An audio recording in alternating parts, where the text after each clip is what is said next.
আচ্ছা, জীবনে কখনো কোনো মৃত ব্যক্তিকে গোসল করিয়েছেন? যদি কখনো সুযোগ হয় তাহলে সেই মৃত ব্যক্তিকে গোসল করাবেন। তখন খুব কাছ থেকে দেখবেন মৃত মানুষের দেহটা কতটা অসহায় লাগে, মৃত্যুর পরে মানুষের দেহ কতটা ভয়ের কারণ হয়ে দাঁড়ায়।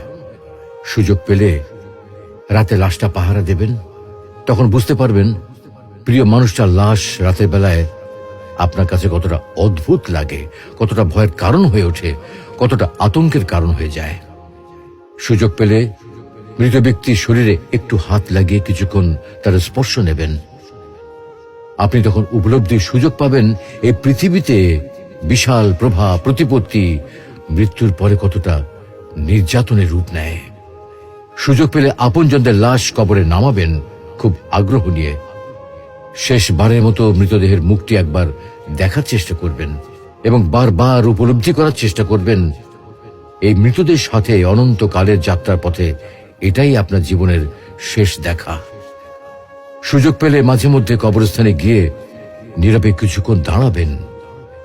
এরপর মনে মনে চিন্তা করবেন জীবনের লাভ ক্ষতির হিসাব। এই মৃত মানুষগুলো এই পৃথিবীতে কি করে গেছেন, কাদের রেখে গেছেন। যাদের রেখে গেছেন তারা কি কখনো এই মৃত মানুষগুলোকে স্মরণ করার জন্য কবরস্থানের আশেপাশে একটি বারের জনকে দেখতে আসে?